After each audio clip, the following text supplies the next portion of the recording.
Speaker Dustin Burrows gave Democrats in the Texas House a big tax-funded payday yesterday without a vote of the chamber. This is Wednesday, February 19th, 2025. Texas Scorecard presents the day's first news for the Lone Star State, the Texas Minute, with your host, Michael Quinn Sullivan.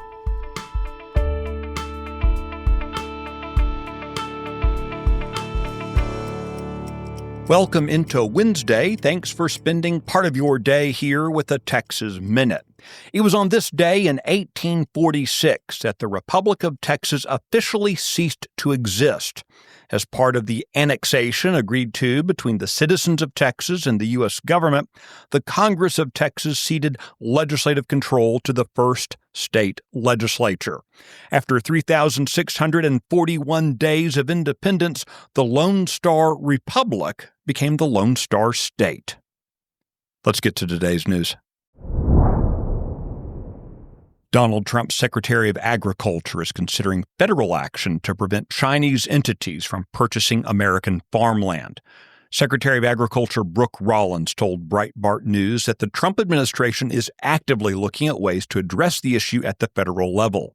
The issue of Chinese ownership of U.S. farmland has sparked growing concerns over national security, particularly in states like Texas, where large swaths of agricultural and rural land have been bought by Chinese companies and individuals. Senators in Texas passed a ban on such purchases back in 2023, but the effort ultimately failed in the Texas House amid opposition from Democrat lawmakers and some Republicans. Even as the Trump administration is eliminating DEI federally, local officials in the city of Austin are preserving it. The Austin City Council has garnered a perfect score from the far-left Human Rights Campaign on the city's implementation of the LGBT agenda. The city's proposed $5 billion annual budget is rife with spending predicated on the diversity, equity, and inclusion agenda. James Quintero of the Texas Public Policy Foundation described DEI as the, quote, siren song of the social justice movement, noting that it delivers, quote, ridicule and ruin.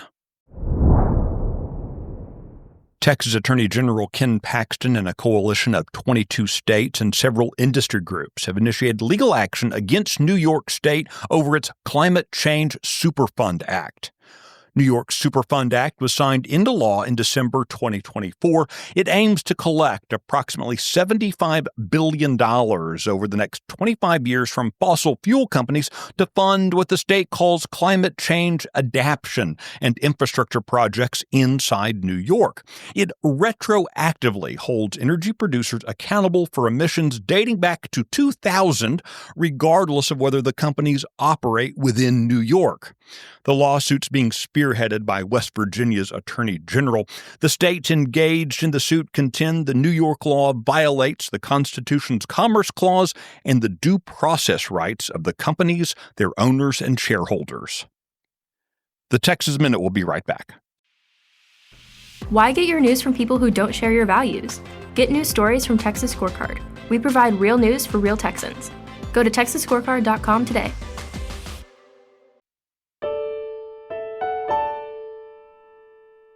In an unprecedented move, the Texas House Administration Committee has unanimously approved significant increases to legislative office budgets without a vote from the full House.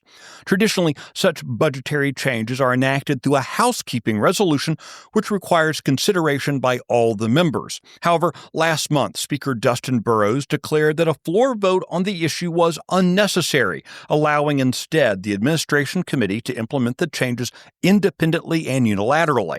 The approved adjustments include a $2,000 monthly increase to all legislators' office budgets during the session and a $1,000 monthly increase to their office budgets out of session, as well as the elimination of salary caps for staff.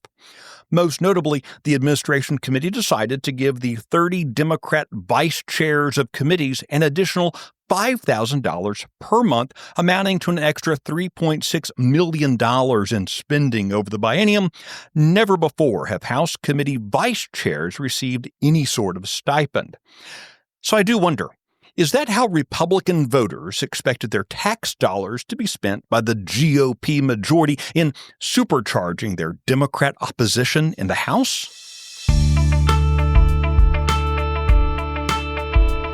You can find the details of all the stories mentioned today and keep up with the latest news by visiting TexasScorecard.com.